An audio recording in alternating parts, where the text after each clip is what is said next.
Boa noite a todos. Prazer imenso estar aqui de novo com vocês. Hoje é dia 3 de fevereiro de 2022 e o Grupo GEM começa hoje uma jornada com os nossos encontros, com a leitura da Gita. É sempre um prazer nós nos reunirmos. Embora seja uma leitura da Gita, ela é também um começo de uma jornada pessoal de cada um de nós, daqueles que vão nos ouvir e ver futuramente. Poderia ser só uma leitura, mas pode ser também o início de uma jornada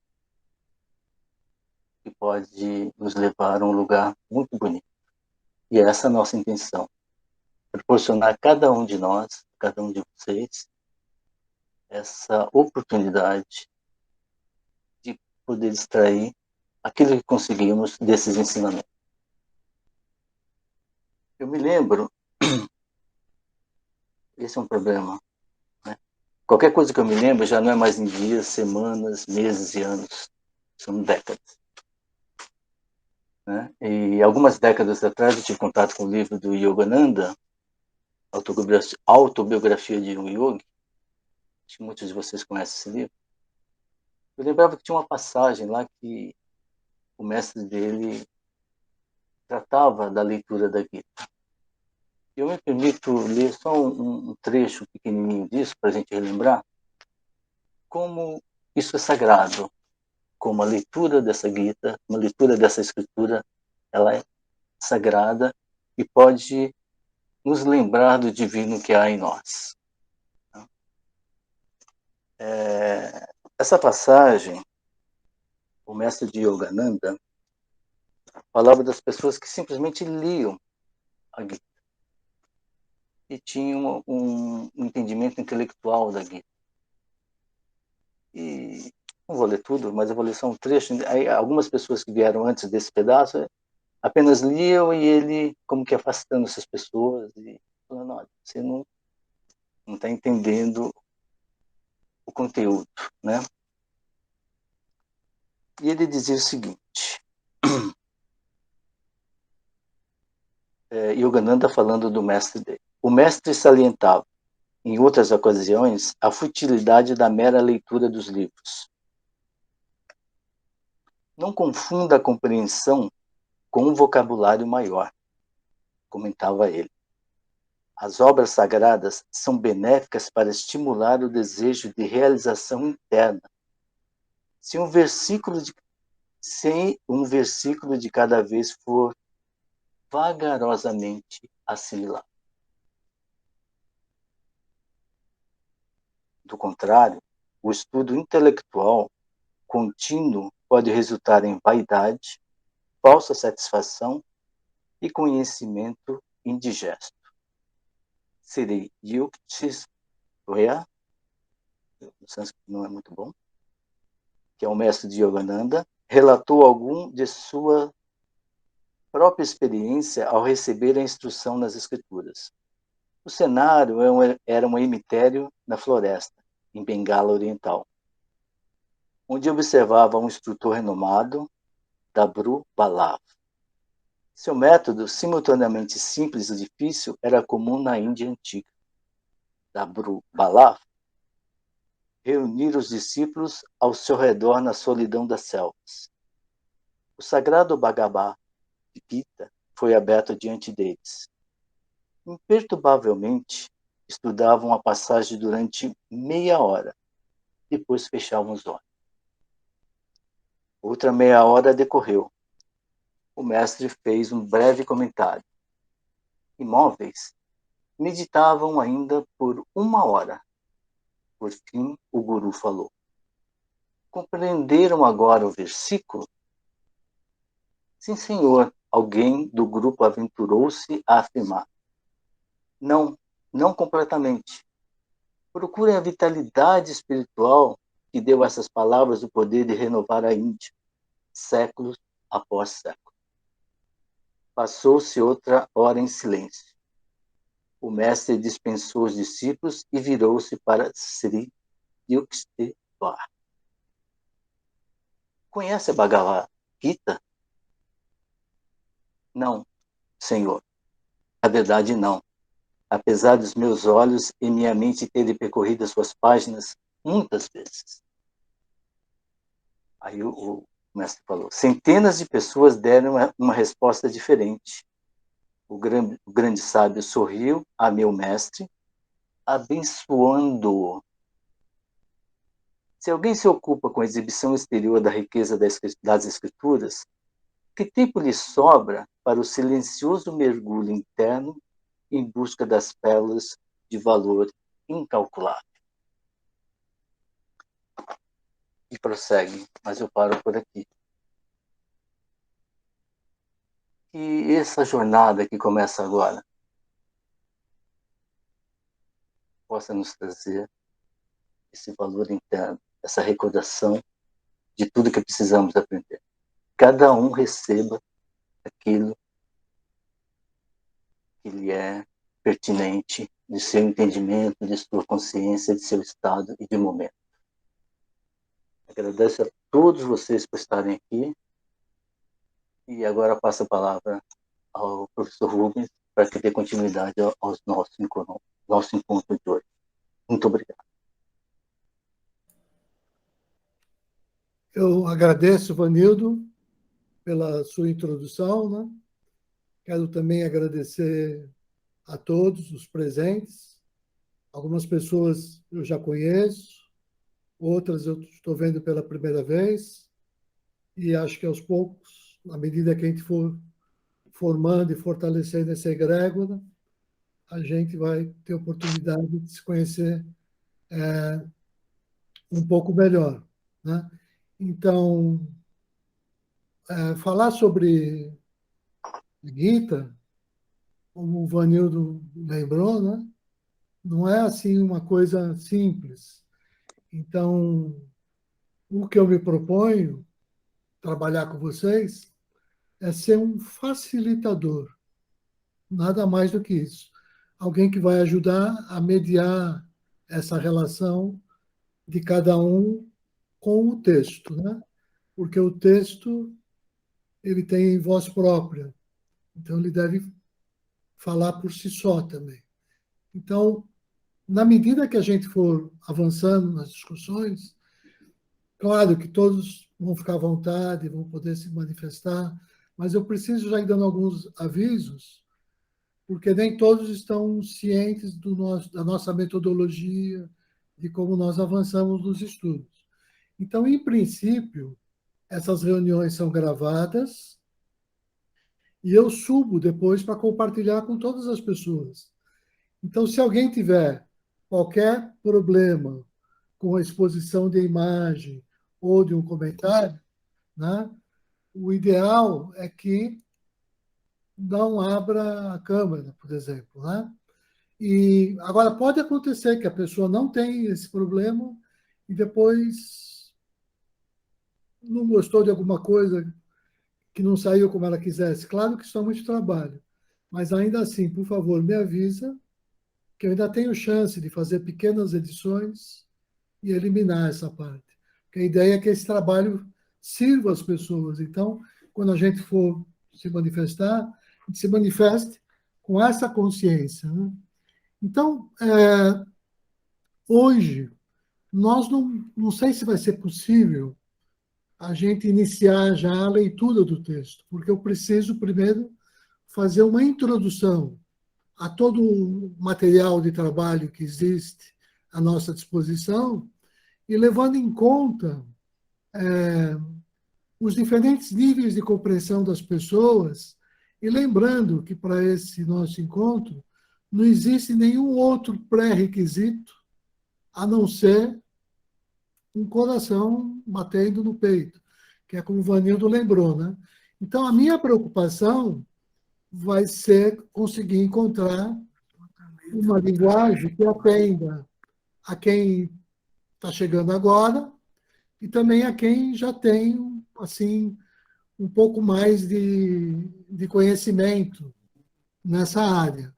Então, como tem bastante material, eu prefiro já hoje apresentar todo esse material, né,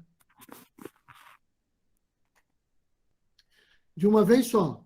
E aí depois ninguém precisa se preocupar.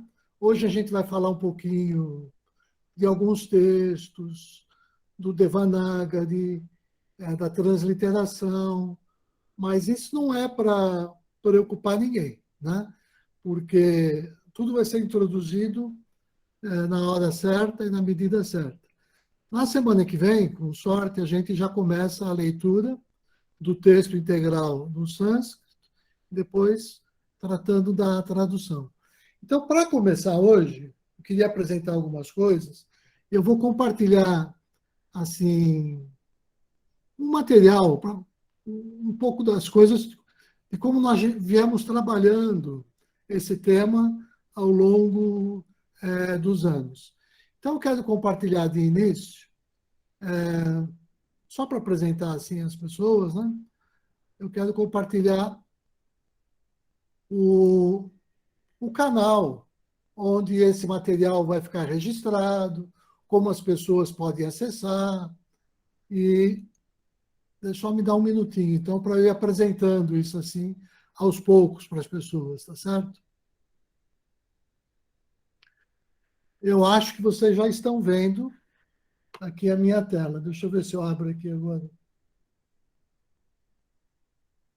Pronto, a primeira coisa, eu tenho um canal já no YouTube, né, para onde eu subo uma série de coisas relativas ao Sanatana Dharma, relativas à Bhagavad Gita, e é aí que fica esse material. Mas é um material livre, se alguém quiser para download, ou se quiser subir para outros sites, o Vanildo, não sei quais os planos dele exatamente para mais para frente, se ele quiser montar um site, esse material fica todo público para todos, tá? Então, dentro desse canal, eu já criei aqui, olha, uma playlist do estudo que nós vamos desenvolver. Aqui, uma introdução ao estudo da Bhagavad Gita, né? E já tem, inclusive, 2 vídeos lá, que são os vídeos, né, assim, preliminares para esse estudo. Um, inclusive, é um vídeo mais antigo, de 2019, que serve como introdução, assim, para o tema. E o outro foi organizado pelo próprio Vanildo, com uma colega nossa, a Cristina, que era já para a gente ir entrando no tema desse estudo, como a gente vai desenvolver nesse ano, né? Então, no áudio de abertura de 2019, o que é que vocês encontram ali? Eu não quero me deter porque já tem o vídeo, mas é só para ir colocando a gente no clima, né? Primeiro, eu vou estudar Bhagavad Gita, eu preciso do contexto. Que texto é esse, a Bhagavad Gita? Qual a sua origem?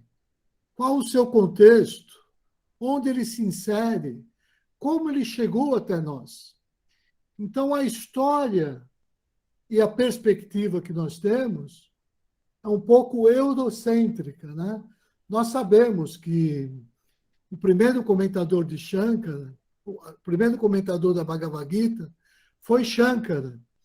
E o primeiro manuscrito que chegou até nós é esse manuscrito de Shankara. A gente sabe que existem outros anteriores, mas nós não temos acesso. E isso foi lá no ano 700 e pouco, assim, que apareceu esse manuscrito que chegou até nós. Mas até a gente chegar à primeira edição numa língua ocidental, muitos séculos se passaram. Até que Charles Wilkins, em 1785, produziu a primeira tradução para o inglês. E a partir daí tem início, então, uma grande área de estudo, de conhecimento, que a gente chama de indologia. Indologia. Ou seja, a indologia, ela trata dessa recepção do texto, né? Como é que os filólogos, os filósofos e os intelectuais receberam esses textos, estavam sendo produzidos na Índia. Então, esse meu primeiro vídeo comenta rapidamente isso e traz, inclusive, a crítica de Hegel. A gente sabe que a recepção do texto na Alemanha, de início, ela foi problemática, dividida em duas turmas.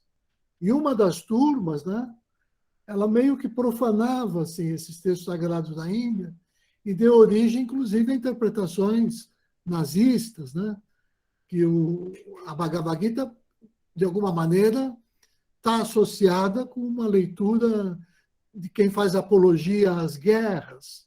A gente vê, por exemplo, no exemplo da própria suástica. Isso está sendo tratado lá. Agora, é claro que isso é uma deturpação do texto.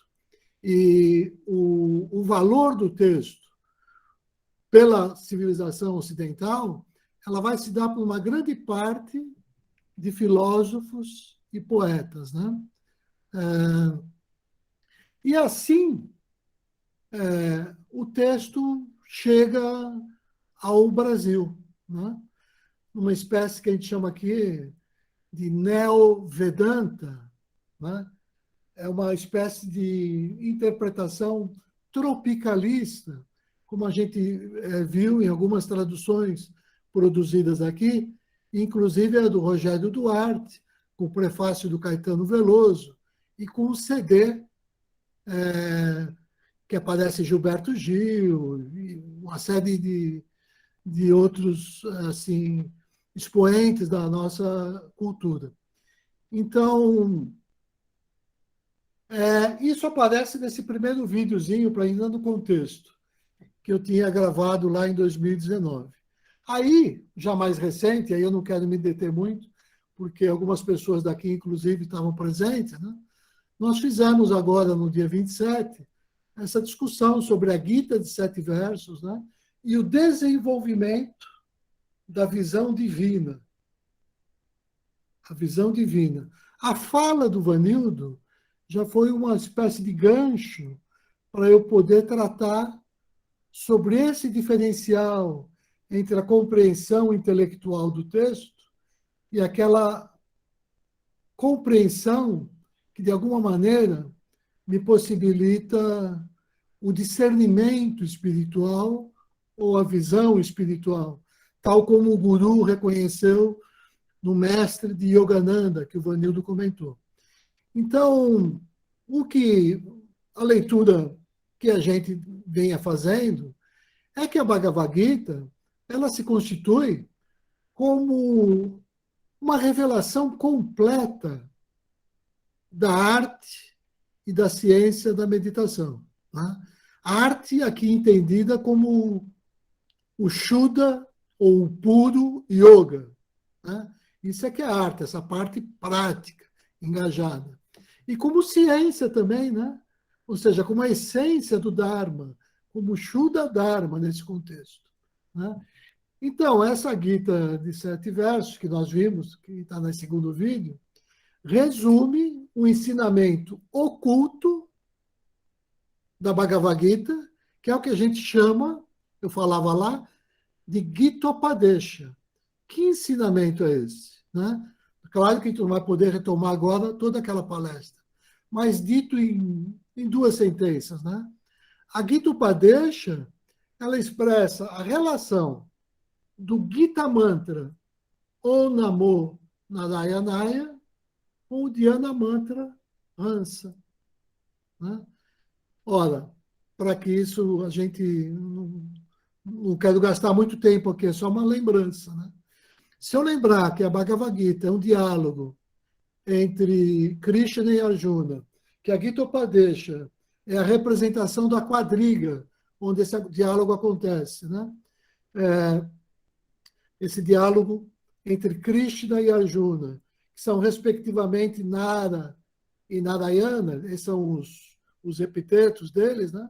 Quando Arjuna se rende a Nara, uma expressão é por meio desse mantra, Om Namo Narayanaya. Então, é como se esse mantra retratasse a própria Bhagavad Gita. E, obviamente, isso também me associa com o Dhyana Mantra, Hamsa, né? Porque, para quem conhece um pouquinho das origens da arte, da ciência da meditação, vai lembrar que foi lá no Rig Veda que surgiu a metáfora dos dois pássaros, que na Gita Upadesha estão representadas pelo Krishna e por Arjuna. E quando esses dois pássaros se unificam, né, representando a realização do ser, isso se dá em meditação. E que é o que se trabalha na ideia da metáfora do cisne Hansa, que é tratada em algumas das Upanishads, né? Que é exatamente a unificação dos dois pássaros. E Hansa quer dizer cisne, e quer dizer também o processo de respiração, não vou retomar isso aqui. Então, isso foi para dar o contexto do que nós já vimos. E agora, para quem quiser, claro que eu só estou falando o que existe, estou apresentando um pouco do material que está à nossa disposição para pesquisa, dependendo dos caminhos que a gente quiser tomar aqui, né? Então, por exemplo, existem muitos olhares sobre a Bhagavad Gita, muitos olhares, muitas escolas, né? Conflitantes, contraditórias. Como é que a gente acha em tudo isso, esse olhar que o Vanildo nos convida, né? Que mostra esse ensinamento verdadeiro da Gita, né? Então, não é simples isso de se perceber e não existe consenso, obviamente, senão não existiriam tantas escolas em torno disso. Mas a gente se propõe, de alguma maneira, a avançar por essa área. Então, recentemente, deixa eu ver aqui, nós fizemos um podcast lá no jornal Estado de São Paulo, né? Junto com mais dois colegas, também especialistas na Bhagavad Gita. Cada um com um olhar muito distinto, assim, sobre esse tema. Então, esse podcast, para quem quer entender os pontos polêmicos, né, e os pontos de vista distintos, vão perceber que o podcast apresenta isso, assim, uma multiplicidade de olhares e as principais questões, onde algumas a gente tem consenso e outras absolutamente não há consenso. Se alguém tiver o Spotify, esse podcast também está no Spotify. Tudo isso depois eu compartilho os links, não tem problema nenhum. Eu estou só apresentando o material que a gente não vai estar cuidando dele ao longo desse nosso ano que a gente vai estar juntos, mas é um material acessório que fica disponível para quem quiser se aprofundar, né? Então, agora, antes ainda, já que a gente falou que nós vamos estudar no sânscrito, e tem algumas coisinhas para quem nunca viu, material bem simples, mas que ajuda a gente a ir se familiarizando. E ninguém precisa se preocupar nem dominar em nada, né? É só dar tempo ao tempo que tudo isso, para quem já conhece, vai usar isso facilmente. Eu talvez nem precise disso, porque existem outras ferramentas muito mais sofisticadas do que essa. Mas essa primeira ferramenta já me permite ir entendendo onde é que a gente está chegando. Então, a gente, aos poucos, vai descobrindo como vai utilizar essa ferramenta, que é esse dicionário, né, que me permite, por exemplo, eu vou dar um exemplo aqui, né? Olha, eu já preciso entender, por exemplo, ao usar o dicionário, o que é o sistema IAST dos diacríticos, o que é esse protocolo Harvard-Kyoto, né? Então, são duas notações distintas. Eu vou clicar aqui no IAST para favorecer os diacríticos. Então, por exemplo, apareceu num texto essa palavrinha samípia, eu não sei como pronuncia, nem se está escrito correto. Mas esse dicionário que é feito meio para iniciantes, ele vai atrás de um monte de coisa e, mesmo você escrevendo errado, ele te ajuda. Então, por exemplo, eu vou pôr aqui, translate, né? Traduza. Então, olha só, ele já me apareceu aqui, ó. Agora sim, ó, samípia, e com vários significados, enquanto substantivo neutro, enquanto adjetivo, com todas essas ideias aqui, de proximidade, vizinhança, proximidade da divindade, tudo mais. A gente já vai lembrar daquela palavrinha Brahma Samipya. Então, isso é só para ir falando desse dicionário, que a gente vai utilizar ele um pouco melhor. Agora, se eu fosse utilizar, ao invés dos diacríticos, o protocolo de Harvard de Kyoto, olha como aqui, olha, a palavra ia ser construída diferente. Está vendo? No lugar do A com o risquinho em cima, apareceu um A maiúsculo, né? Que é a característica. Mas eu posso pegar outra ainda aqui. Deixa eu pegar essa outra aqui, vamos ver. Astica. Então, astica, né? Que a gente sabe que é aqueles que afirmam ser, né? Então, aquele te dá uma série de sentidos com que a palavra pode ser traduzida dependendo do contexto. E aqui eu estou seguindo o protocolo de Kyoto. Então, e tem várias palavras diferentes, olha só. Essa palavra que o A maiúsculo está no final é diferente dessa que tem o A maiúsculo no início, né? Isso eu percebo no Devanagari.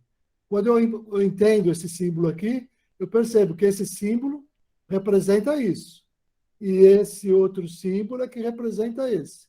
Isso aqui tu não vai precisar saber, mas só para saber como é que a gente sai do Devanagari para as transliterações, né? Então, aí aqui, olha só, escrevendo no protocolo dos diacríticos, que é como a gente mais vê as palavras, né? Asticar ou ástica, que é diferente. Uma coisa é asticar, outra coisa é ástica, né? São palavras distintas. Então, isso para dar uma ideia, porque isso vai aparecer bastante quando a gente for trabalhar com a nossa Bhagavad Gita no sânscrito, é essa linguagem aqui que vai aparecer. Então, isso a gente já vai se familiarizando e vai ajudar a gente, tá? Então, dito isso, agora eu quero ir para uma parte um pouco mais, ainda só de apresentação do material, não, mas deixa eu parar aqui de compartilhar um minuto. Deixa eu ver onde eu estou. Stop, presente, né? Então, eu sei que isso pode parecer muito pesado no início, e eu espero que ninguém se espante, porque é só apresentando o material. Quando a gente começar a leitura do texto, vai fluir como qualquer leitura do texto. Você precisa saber o material que existe, né?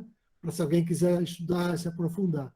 Então, eu quero dar agora alguns exemplos de como é feita essa leitura do texto no contexto, vamos dizer assim, da tradição mais indiana. Porque nós fazemos um estudo que já é, aqui no Brasil, né, um olhar ocidental, de acordo com o nosso contexto, com a nossa realidade, levando em conta que o Dharma se adapta às circunstâncias de tempo e lugar. Mas já existe uma escola rigorosa, poderosa, com todas as suas vantagens e desvantagens, para o bem e para o mal, muito bem estabelecida. Então, só para dar uma olhadinha para a gente perceber como é que se introduzia a Bhagavad Gita para os indianos, em alguns contextos, são muitos. Só vamos apresentar alguns. Então, eu vou compartilhar de novo, só que agora eu vou preferir compartilhar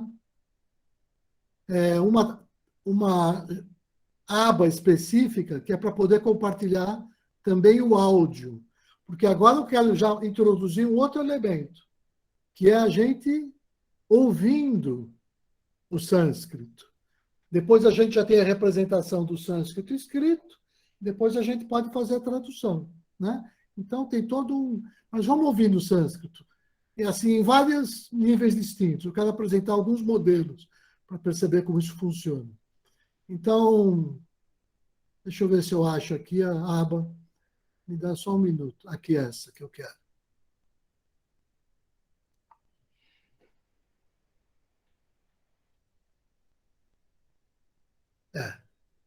Já está compartilhando. Então, eu vou fechar o meu microfone e só quero que alguém levante a mão para ver se vocês estão ouvindo, né?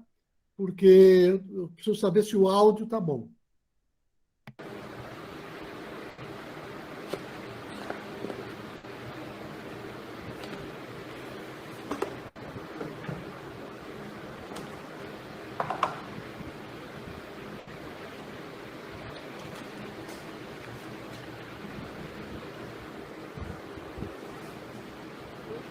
अपि चेदपि पापेभ्यः सर्वेभ्यः पापकृत्तमः सर्वं ज्ञानत्वेनैव विहितं सन्तरिष्यते।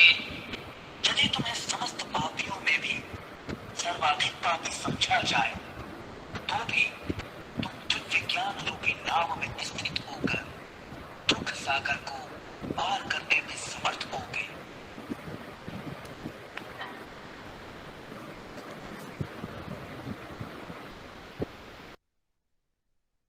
Só queria compartilhar isso assim, para saber como são as coisas mais inesperadas.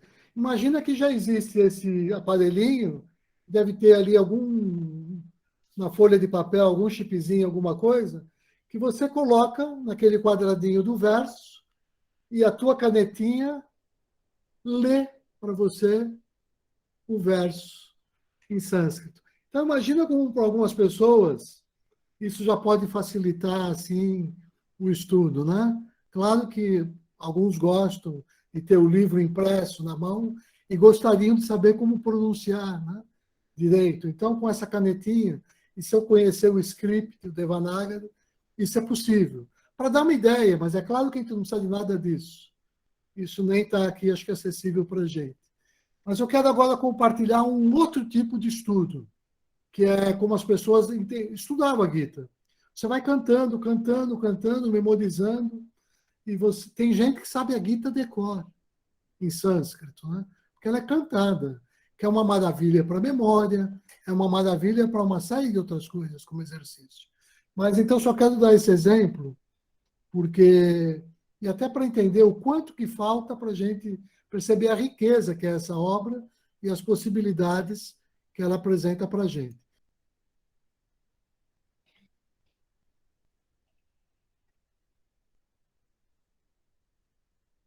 Então, pronto. Aqui, o texto está só em Devanagari. Então, é claro que para nós, só quem conhece já, precisa de pelo menos 2 meses de estudo de sânscrito para dominar todo esse alfabeto aqui. Com 2 meses, a gente lê no Devanagari, de estudo sério. Sem esses 2 meses, eu preciso da romanização, que são os diacríticos, né? Mas vamos só para ter uma ideia como eles fazem lá. Aqui ainda só tem o Devanagari, ou Devanagari, como querem alguns. Eu sempre vou aportuguesando.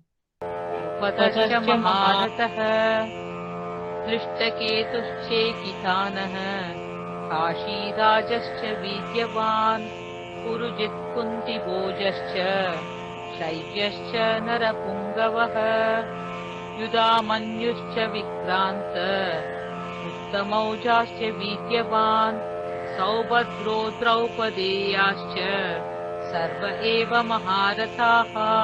Deixa agora, eu acho que ainda tenho mais um exemplo aqui, que já é um pouquinho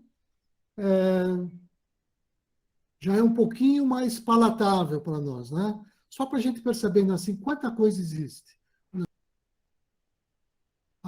E ainda vou pegar os versos preferidos de Gandhi, eu peguei sem querer, que ao final do capítulo 2, esses versos são os versos que o Gandhi memorizou e construiu toda a sua teoria, que ele chamava de Satyagraha, Sarvodaya, Ahimsa e Swaraj.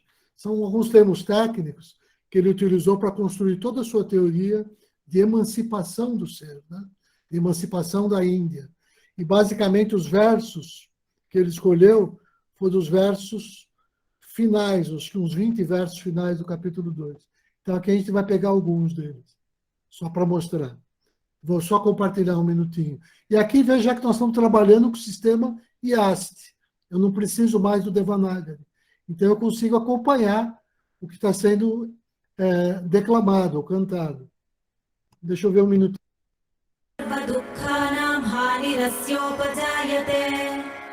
प्रसन्नचेतसो ह्याशु बुद्धिः पर्यवतिष्ठते नास्ति बुद्धिरयुक्तस्य न चायुक्तस्य भावना न चाभावयतः शान्तिरशान्तस्य कुतः सुखम् इन्द्रियाणां हि चरतां यन्मनोनुविधीयते तदस्य हरति प्रज्ञां वायुर्नावमिवाम्भसि तस्माद्यस्य महाबाहो निगृहीतानि सर्वशः इन्द्रियाणीन्द्रियार्थेभ्यस्तस्य प्रज्ञा प्रतिष्ठिता.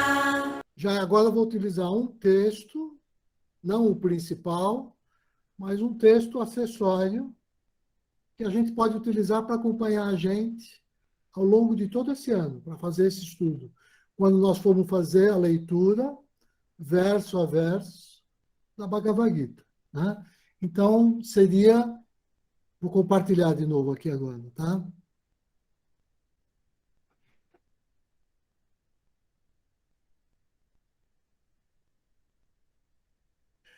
Esse é um site que eu gosto bastante.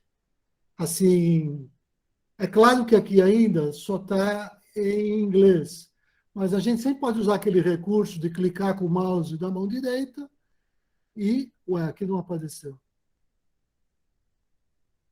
Aqui, ó, traduzir para o português, se eu quiser, se fosse o caso, né? Então, quando, por exemplo, aqui está em sânscrito, claro, mas aqui, olha só, eu já tenho... Aqui, ó, Bhagavad Gita, capítulo 1, verso 1. É assim que começa. Dhritarashtra Uvacha, Dharma Kshetre, Kuru Kshetre, Samaveta Yutsavaha, Mamakaha, Pandavas Chaiva Kim Akurvata Sanjaya. Né? Então, se eu quiser ouvir isso, eu... Dhritarashtra उवाच धर्मक्षेत्रे कुरुक्षेत्रे समवेतायुयुत्सवः मामकाः पाण्डवाश्चैव किमकुर्वत सञ्जय. Agora é que vem a maravilha, que é o que vai ajudar a gente, para a gente ir se familiarizando com esse estudo e poder entrar no texto, que é a parte que ajuda a gente. Ainda eu sei que é sofisticado, eu preciso me preocupar mais com isso do que vocês. Eu prometo já trazer isso assim de um modo que não canse a todos. Estou só apresentando esse material, né? Mas, por exemplo, aqui, olha, quando eu quiser fazer a análise do verso, eu já tenho todos os termos em sânscrito.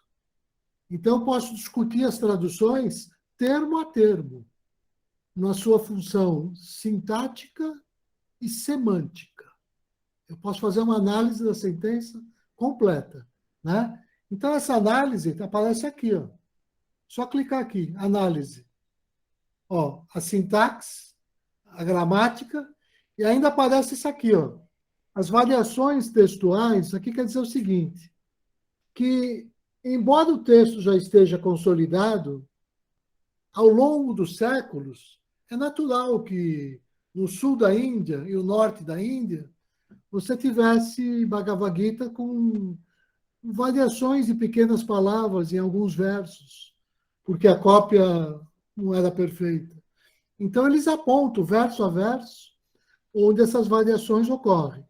Embora para a gente isso não interesse, porque a gente usa basicamente a Gita que veio do Shankara, né? Agora, o Bhaktivedanta usa um pouquinho diferente. Por isso que, às vezes, a numeração pode ter uma variação de um verso. Então, quando acontecer que a gente for fazer um estudo comparado e você não encontrar o verso no número certo, vai um para frente e um para trás que você acha. Que pode acontecer assim, dependendo da recensão que você está se valendo. Mas vamos olhar aqui, então, a sintaxe, né? Ó, tá aqui, ó. Você dá as palavras conforme a sua função. Essa terminação aqui, ó, Dhritarashtra, como eu já conheço um pouquinho, né, eu posso falar, está na função de sujeito, né? E o verbo, né? Quer dizer, Dhritarashtra falou, o Vacha, ele falou, né? E assim eu posso analisar palavra a palavra o que ela significa. Tá? Não quero me perder aqui agora. E se eu quiser saber a gramática mesmo, eu vou aqui, ó. Eu divido, inclusive, o significado dos nomes, das palavras, e essas palavrinhas aqui, ó, me indicam. Esse aqui o caso é neutro, é masculina a palavra e é o sujeito. Esse um quer dizer isso. Agora, esses códigos, tudo isso tem depois uma tabelinha que a gente pode identificar. Mas aqui já está o significado do nome do rei cego. Aquele por quem o reino é mantido, né? A gente mostra como é que foi surgindo as palavras. Porque em sânscrito é igual ao universo. A gente diz que o universo foi criado do Om, né? Então, no sânscrito, é o verbo que gera os substantivos, os adjetivos e a linguagem. Então, desse verbo aqui, ó, dri, que significa segurar, né? Eu gero substantivos como drita, rastra, né? Onde aí eu posso ir atrás do que é rastra, quer dizer que é reino, mas eu posso ir até a raiz verbal também dessa palavra. Então, isso me permite dar conta de tudo isso, tá bom? Então, apresentamos esse texto que vai ajudar muito a gente. Lembra quando o Vanildo disse, mas como é que a gente vai fazer para dar conta do Devanagari? Como é que a gente vai aprender tudo? Eu falei, calma, já está tudo feito. A gente tem que entender, olha só, que nós vamos estar trabalhando igual quando você vai num restaurante, escolhe os pratos e você vai ser servido pelo garçom, né? Então, aqui, nós estamos sendo servidos por todos esses especialistas, estudiosos, que já esquadrinharam, já fizeram tudo que a gente precisa do texto. Claro que é bom a gente fazer isso por nós mesmos, mas não é necessário nessa etapa. Eu posso me valer da pesquisa que eles fizeram, que já está tudo aqui. Então, quando nós formos ler a Gita, eu não preciso analisar tudo de novo. Eu só venho aqui e olho essa análise. Depois eu vou no dicionário e olho a palavra, né? E aí eu vou entender as diferentes traduções da Gita, onde elas concordam, onde elas divergem, e o porquê de ser assim. Tá certo? Se por acaso alguém tiver com qualquer problema, pode abrir o áudio e falar. Tá tudo certo? Tá. Então, aí está uma outra Gita. Agora, aqui, eu posso escolher o script, né? Então, está aqui, ó. Você vê aqui o verso, no capítulo 1, do verso 1, shloka, né? É o verso, está no Devanagari. Mas eu posso vir aqui, ó, e mudar para o romano, para o diacrítico. Olha lá. Está vendo que aqui mudou? Aqui também eu posso escolher ouvir o áudio. Agora, essa aqui tem uma outra vantagem em relação à outra. Olha só. Olha a quantidade de textos que eu posso me valer se eu quiser, mas é claro que eu não vou fazer isso aqui agora. Vou pegar 2 comentários. Olha só. Vamos supor que eu, ao invés de me valer nesse nosso estudo que nós estamos fazendo, eu quero me valer nos comentaristas tradicionais hindus, do Vedanta, ou o que seja. Então, por exemplo, aqui, olha, tem o verso em sânscrito e o comentário feito por esse Swami. Eu escolhi um aqui, a de Devananda. Ele já comenta direto, do primeiro verso até o verso 19. E ele faz aqui o comentário dele. Se eu for no Shankara, Charya, né, que é o mais credenciado filósofo da Índia, vai dizer aqui, olha, o Shankara não comenta, ele só começa a comentar no capítulo 2, a partir do verso 10. Então, para ter uma ideia de que eu posso ter acesso a tudo. Agora eu quero apresentar mais uma parte de material que pode ajudar a gente se familiarizando com o texto, que é um material que eu mesmo produzi. Acho que assim está melhor. Esse livro-blog, nota que tem 4 abas aqui, ó. Sumário geral, voltar ao tópico, receitas vegetarianas, principais publicações. Principais publicações, deixa eu começar por aqui. Cliquei aqui. O livro-blog, ele está fundamentado na minha produção acadêmica, para mostrar que ele tem uma certa solidez. Então, se a pessoa vai em busca da fundamentação para aquilo que eu estou tratando, aqui eu forneço, assim, um pouco desse caminho, tá certo? Para quem quiser se especializar. A outra aba, claro, quando a gente entra nessa jornada espiritual, a gente sabe que está muito associado a, assim, uma alimentação mais saudável. Então, essa seção, que é a Cássia que cuida, né? Tem uma série de receitas aqui, só para vocês saberem, né? Mas não é isso. O mais importante que eu queria dizer são essas duas abas aqui, ó. Porque eu chamei de livro-blog. Por quê? Porque ele pode ser lido como um blog, com textos avulsos, se eu clico aqui, ó, voltar ao topo. Então, eu tenho aqui as postagens mais recentes, conforme eu vou publicando nesse livro em construção. Por isso que é um livro-blog, né? Ele se atualiza no tempo. Eu não sei quando ele vai estar concluído. Provavelmente nunca. Mas ele pretende ser também um livro. E se eu quero olhar não como um blog, mas como um livro, aí eu tenho que ir no sumário. Então, o sumário está aqui. Todos os artigos do livro-blog estão aqui, no sumário. E pode interessar para a gente, em algum momento, por exemplo, o segundo capítulo, que trata da Bhagavad Gita, em relação com uma série de coisas, né? Ou, se eu quiser saber uma parte assim, mais pesada da Bhagavad Gita, o capítulo 5, né? Que vai tratar da epistemologia da Bhagavad Gita, né? Agora, se eu quiser saber um pouco sobre o Mahabharata, não muito ainda, né? Mas deixa eu ver aqui. Onde é que está? Aqui, ó, no capítulo 10, né? Que vai falar uma visão quase que política, né? O Mahabharata envolve espiritualidade, envolve o que é o ser, o que é o Estado, a civilização da síntese. Então, aqui tem vários textos se referindo ao Mahabharata, tá? Então, isso eu queria falar sobre o livro-blog. Entrar agora na matéria que nós vamos estudar, que é a Bhagavad Gita. É isso que nós vamos estudar. Qual é a tela que eu vou apresentar agora? Essa aqui. Por que eu estou apresentando essa tela? Olha só.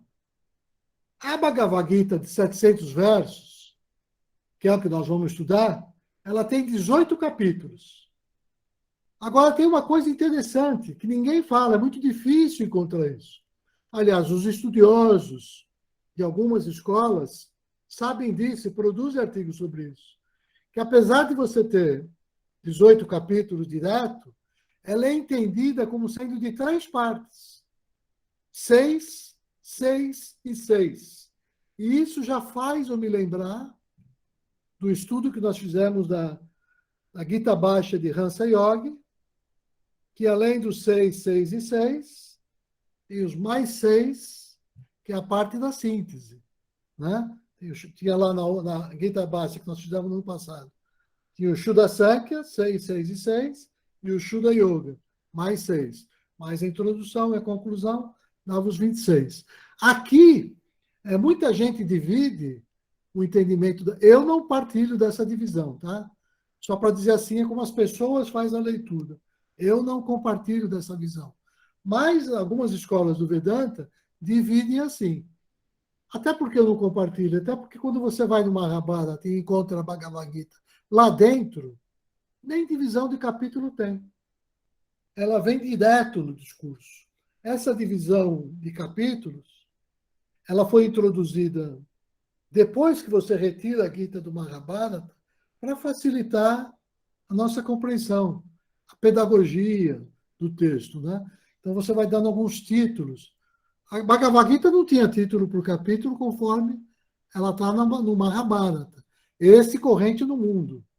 Eu não estou falando de como se encontra no Akasha, ou na Mahagurha, nos planos superiores, ou como Hansa Yogi, o Siddhi Hansa Yogi, teria acessado. Estou falando do texto conforme a gente tem no mundo, né? Então, esse texto era assim, tá bom? Então, os 6 primeiros capítulos falavam de karma, os 6 seguintes de bhakti e os 6 últimos de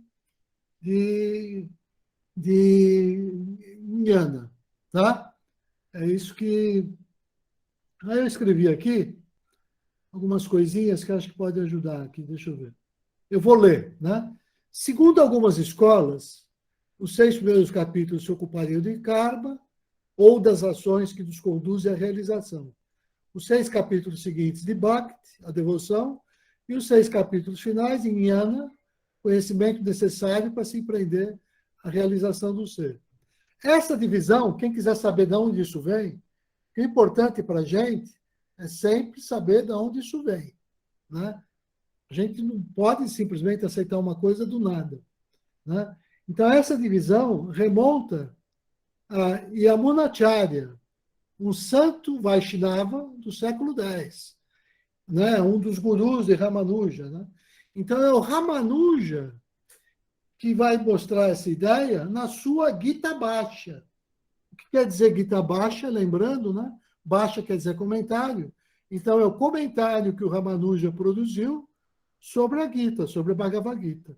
Mais recentemente, o Swami Prabhupada, ele vai afirmar que os capítulos 7 a 12 são a essência da Gita, porque ele representa o Bhaktivedanta, né? E os 6 primeiros e os 6 últimos seriam como se fosse a capa que protege o coração da Gita, que seriam esses capítulos de 7 a 12, na versão do Bhaktivedanta, obviamente, né? Então, os capítulos de 1 a 6 estabelecem a natureza espiritual do eu e a importância da retação, que é karma. Os capítulos 7 a 12 tratam de Bhakti ou sobre como ver e servir a Deus. A palavra Bhakti aparece pela primeira vez na Bhagavad Gita no capítulo 7, no versículo 17. Então, até você entrar na seção Bhakti, nenhuma vez a palavra Bhakti havia sido mencionada. E os capítulos 13 a 18 tratam da natureza material e suas 3 qualidades, né? Tratam da natureza espiritual e do funcionamento da consciência. Tá certo? Vou parar de compartilhar. Falei um pouquinho. Poderia falar dos títulos, dos capítulos, mas para hoje é demais. A gente pode ver isso depois, oportunamente, na próxima semana, quando a gente já estiver lendo o texto, né? Me dá um segundo para tomar um pouquinho de água. Eu vou falar outra coisa interessante agora. Interessante para mim, eu quero dizer, desculpa. Por quê? Porque é o que me ajuda a entender o Vedanta, o Neo-Vedanta, na sua relação, por exemplo, com o Shuddha-dharma, né? No Shuddha-dharma nós temos 3 Mahavakyas, né? 3 grandes aforismos. E o Vedanta tem muitos. O mais famoso, o mais conhecido, talvez seja Tat Tvam Asi, que é o Mahavakya, eu falei Mahavakya, esse vício de aportuguesar, mas do sânscrito, Mahavakya, né? Ele ocorre originalmente na Chandogya Upanishad, no diálogo entre o Udalaka e o seu filho, né? E ele indica que o eu, em seu estado original, é total ou parcialmente identificável com a realidade suprema, né? Aquilo tu és, tuam, tat tuam asi, aquilo tu és, né? Então, segundo algumas das escolas do Vedanta, A Bhagavad Gita seria a explicação deste Mahavakya. E cada uma das 3 sessões de 6 capítulos da Gita corresponderia a um dos termos dessa expressão. Tat, Tuam, Asi. O que faz sentido com aquela ideia de karma, bhakti e jnana, com certeza. Porque os 6 capítulos iniciais explicam o significado de Tuam, ou seja, do tu. Tuam quer dizer tu, né? O sujeito agindo no mundo. Então, karma. Os 6 capítulos seguintes, o significado de tat, que quer dizer aquilo, ou seja, o Atma. Então, lógico, a ideia da gente se devotando, nossa devoção ao Atma, a ideia de Bhakti. E os 6 capítulos finais é o verbo, né, que faz a ligação, ou seja, que representa o conhecimento. Né? Agora, antes da gente já caminhar para o encerramento e abrir para as perguntas, eu queria ainda falar algumas coisinhas e dizer como vai ser a semana que vem, quando a gente vai começar a leitura do texto, de fato. Do jeito mais simples, inclusive em português, ninguém precisa se preocupar. Mas quando aparecer uma palavra em sânscrito que merece ser trabalhada, a gente pode olhar lá, vai ouvir o verso em sânscrito. Depois essa palavra vai aparecer muitas vezes e a gente vai perceber que a gente vai, igual Dharma, Karma, Yoga, que a gente já se familiarizou, assim com os outros termos técnicos. Né? Mas o Vanildo comentou na introdução dele uma coisa muito importante e que me faz voltar aqui para comentar o capítulo 7 da Bhagavad Gita, que trata de muitas coisas, né? Deixa eu até ver aqui, ó. Capítulo 7, eu não li para vocês, mas está escrito. Jnana, Vijnana, Yoga, né? Ou seja, o conhecimento espiritual e a sabedoria espiritual. Disso que trata o capítulo 7. Ou seja, trata de Jnana e Vijnana. Agora, essas 2 palavras geraram discussão, debate ao longo dos milênios. Não existe um acordo perfeito, dependendo da escola que você se filia, com relação ao entendimento dessas 2 palavras. Eu vou procurar aqui um entendimento assim geral, meio que pode se aproximar um pouco ou se afastar um pouco de como nós estamos acostumados. Mas é importante, porque traz aquilo que o Vanildo comentou, né? Ou seja, jnana, ele denota o conhecimento que é obtido por meio do estudo. Isso é jnana. É o conhecimento que eu obtenho pelo estudo. E vijnana, nessa leitura que eu estou fazendo, representa o conhecimento que tem a participação do discernimento ou da visão espiritual, que nós vimos, né? Que é Divya Chakshus, quando nós estudamos a Gita de 7 versos. Ou seja, Vijnana é de natureza mais intuitiva. Revela nos textos aquilo que permanece oculto ao não iniciado. Então, é aqui que entra a palavra do mestre Sri Yukteswar, né? Que é a palavra difícil, que o Vanildo falou, também para mim é difícil, ainda mais que às vezes eu enrolo a língua. Né? Mas é aqui. A leitura que a gente faz da Gita, ela se dá por camadas, camadas de entendimento, que, à medida que o nosso jnana, que o nosso conhecimento, vai se transformando em vijnana. Por quê? Porque vijnana pode ser compreendido como uma sabedoria prática e pessoal, que surge quando a gente passa a viver conforme aquilo que a gente conhece, de jnana. Ou seja, a coerência entre o discurso e a prática, conheci. Sou coerente com a prática, vijnana vai se desenvolvendo. Se eu me afasto dessa coerência, vem a crítica daquele conhecimento que envaidece, que cega, e que São Paulo, na Bíblia, dizia. O conhecimento incha, é a prática do conhecimento que se torna sabedoria. Né? Então, esse entendimento iniciático do texto da Gita está implícito, por exemplo, no capítulo 7, no verso 2, 16 e 19. Então, somente aquele que possui o devido conhecimento espiritual, que é jnana, percebe como realizar a rendição e a entrega, ou seja, sannyasa e tyaga, e alcançar vijnana, que é a sabedoria espiritual. Então, a qualidade da devoção do devoto aumenta conforme aumenta o conhecimento que se põe em prática, que foi o convite que o Vanildo fez a todos nós quando ele abriu o nosso encontro de hoje, né? Então, só aquele que possui conhecimento compreende o Atman. E é só esse que pode verdadeiramente se render ao Atman. Se você não tem conhecimento, como é que você vai se render àquilo que você desconhece? Daí a importância do conhecimento, que muita gente acha que às vezes pode ficar em segundo plano. Eu posso criticar o conhecimento que incha, mas não dá para fazer a apologia da ignorância, né? Se eu ignoro o Atman, não tenho como me relacionar com o Atman nesse sentido.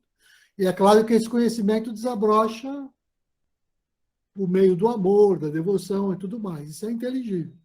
Mas é conhecimento. Então, é daí que vem a metáfora dos dois pássaros, né? Que estimula esse entendimento e que origina a arte e a ciência da meditação, que é uma forma de obter esse conhecimento espiritual, já que o Krishna e o Arjuna são as representações dessa metáfora. Só com uma curiosidade final, já agora mesmo terminando, tá? Nós vamos tratar da Bhagavad Gita. O que é que significa Bhagavad Gita? Como é que eu decomponho essa palavra para entender o que significa? Bhagavad Gita, eu posso dividir em 3 partes. Bhagavad Gita. Bhagavad é um composto. O Vat significa possuidor. E Bhaga tem muitos sentidos, mas eu gosto de pensar também em amor.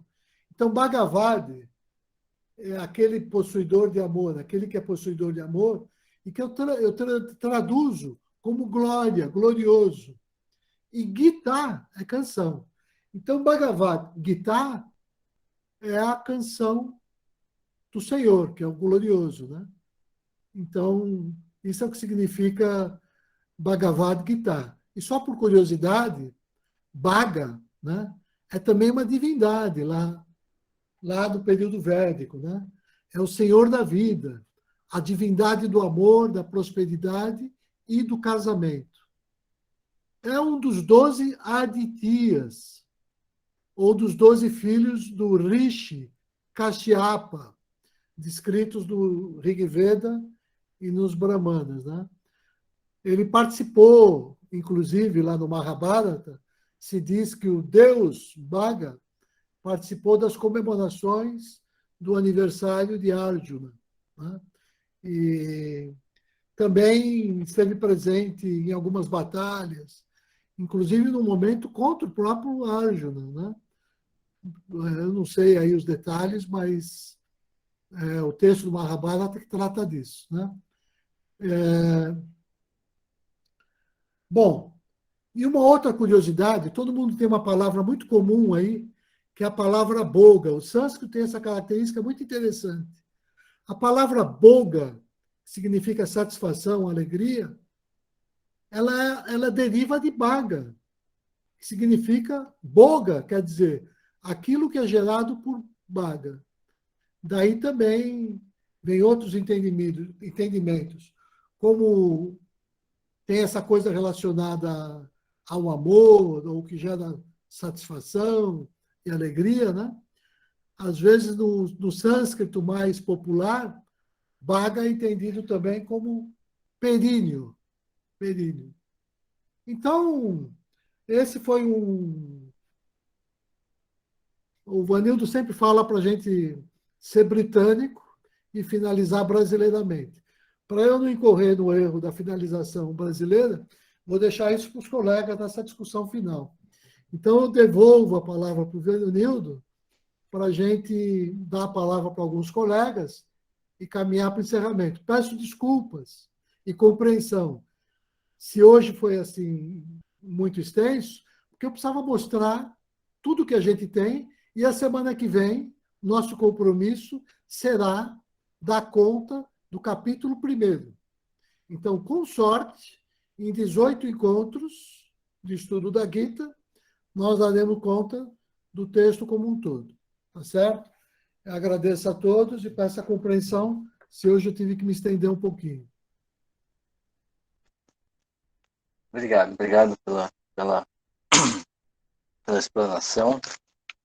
Importantíssimo a gente ter esse preâmbulo, ter esse começo, para alguns não se assustarem e para outros se assustarem menos. Né? Então, mas eu acho que esse esforço que a gente está fazendo em direção a isso, em direção a essa compreensão, ou a tentativa dessa compreensão, sempre, historicamente, foi recompensado. Sempre. Eu acredito que não tenha um discípulo, uma pessoa que não tenha dado um passo na direção da divindade, ou desse conhecimento da divindade, que não tenha tido a sua recompensa. Então, aquilo que parece muito complicado é função nossa tentar dar esse passo e a função dessa outra parte nos liberarmos dessas dificuldades. E por isso eu agradeço a você, Rubens, por trazer tanta informação, tanta possibilidade de se atingir essa meta, se atingir essa condição. Obrigado mesmo e obrigado a todos. Eu vou abrir, se alguém tem um desejo e a vontade de falar alguma coisa, de comentar, o momento é esse, né? Dando as boas-vindas, esqueci no começo de falar com vocês, mas sempre-se à vontade, que nós estamos em casa, né? Estamos todos em casa. Por favor, se alguém quiser comentar, Eu quero. falar. Opa! Então, eu sou muito principiante, eu estou muito no começo, não é? Aí eu queria saber, Rubens, a Gita é uma só, é um livro só, e tem diversas versões e traduções, é isso mesmo? Então, além da Gita ter várias traduções, ainda existe essa disputa de que seriam 2 Gitas, por exemplo, né? Que a Gita que fala no Shuddha Dharma Mandalam tem 745 versos. E essa que nós estamos lendo, que é a Gita corrente do mundo, tem 700 versos. Então, para muitos, seriam 2 Gitas. Eu não concordo com isso. Acho uma visão que a gente já está caminhando para superar. Porque isso que eu chamo de uma outra Gita é a Gita Bhashya, o comentário, extraído do comentário de Hansa Yogi. Então, não compete com a Gita. E, em essência, são os mesmos versos, só que em ordem diferente, as 2 Gitas. Então, as 2 Gitas, se a gente quiser dizer assim, tem pelo menos 670 versos que coincidem, mas estão em ordem diferente. Em alguns versos, uma Gita tem, a outra não tem, né? Tem alguns versos assim. Agora, essa Gita que nós vamos ler agora é aquela que é conhecida no mundo, na academia, por todos os grandes filósofos, todos os grandes seres, como a Bhagavad Gita.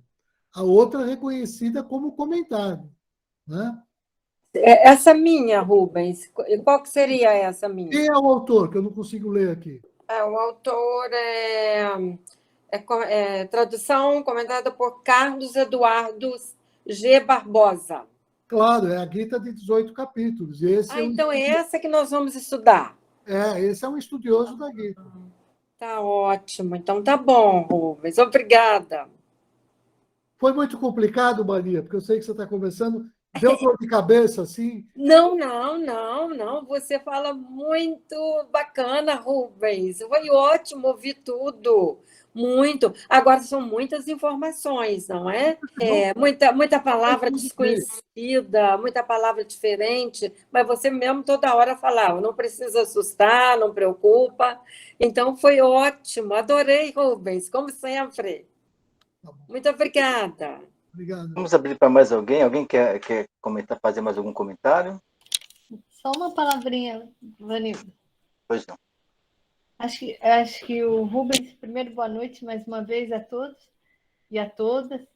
Acho que o Rubens, o que ele fez hoje, né? Eu também pensei muito na Maria, porque a Maria começou assim até há pouco tempo com a gente, né? Nosso grupo. Então, acho que é mais ou menos como eu faço. Quando eu vou dar uma primeira aula de um curso de Química, eu dou uma visão geral de tudo. E aí, cada aula, eu vou lembrando uma partezinha daquilo que eu falei. Eu acho que isso vai forçando. Por exemplo, Rubens, quando você fala o Devanagari, muita gente não sabe o que é ainda. Eu sei que muitos aqui conhecem, que são estudiosos, mas quem está começando não sabe. Então, acho que talvez fosse bom falar do que é, o que é nessa linguagem que se usa, por exemplo, do sânscrito. Então, são coisas assim que eu acho importante, mas numa primeira vez, assim, para dar uma visão geral, que tem muita coisa que você mostrou que eu nem sabia que existia também. Isso é bom, porque quando você for falar a segunda vez, eu já sei, ele falou ali, isso aqui vai ser repetido, isso vai entrando, né? A gente vai absorvendo, isso que é importante. Mas vai ser muito bom estudar, porque eu sempre estudei a Gita do Shuddha-dharma, então para ver essa diferença, né, da Gita dos 18 capítulos agora. Ou a diferença, ou ver que é a mesma coisa. Obrigada, Vanessa. Ok, obrigado. Bom, mais alguém? A última por hoje. Ok. Acho que foi muito rico, está sendo rico, e tudo indica que vai ser muito rico.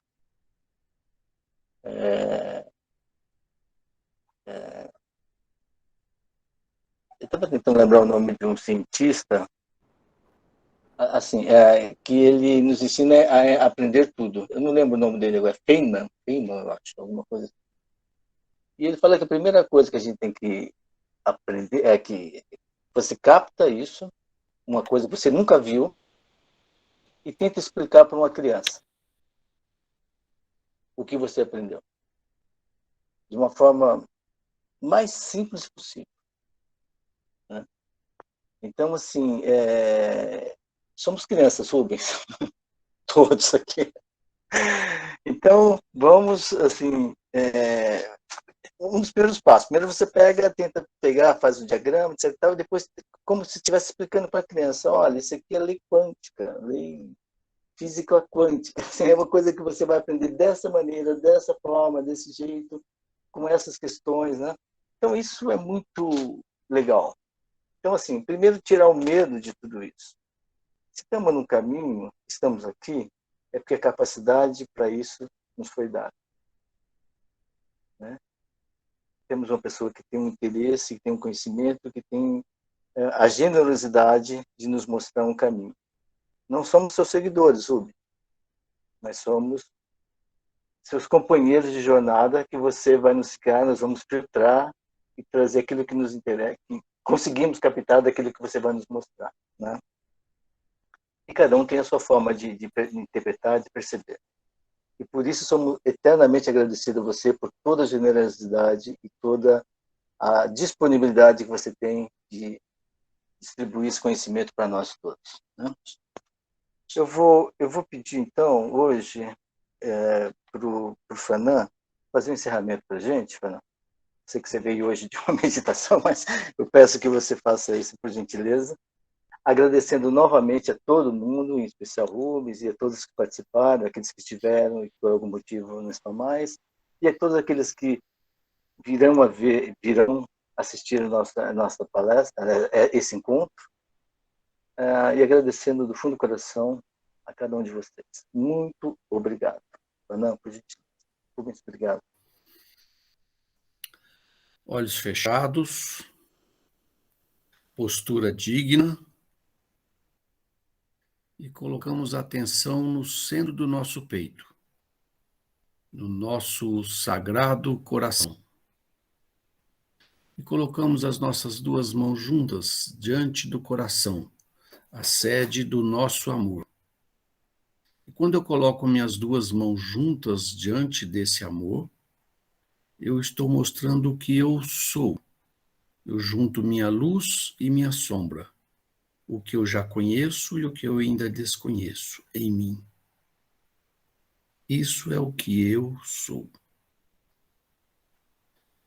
E desse lugar, eu posso olhar para todos os seres, sem divisões, sem separações. Todos somos um.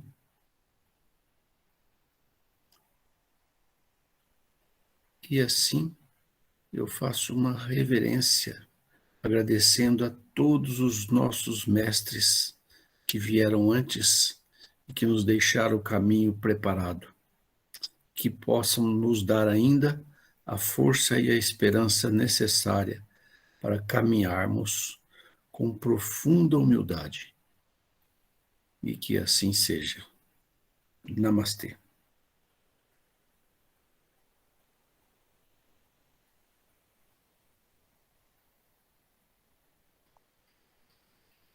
Ok. Muito obrigado a todos. Excelente fim de noite. E até semana que vem. Obrigado a todos. Muito obrigado. Boa noite a todos. Boa noite. Namastê. Namastê. Obrigado, gente. Namastê. Obrigada. Boa Tchau, noite. Maria. Obrigado, Rubens. Um abraço. Tá. Boa noite. Boa noite. Boa noite.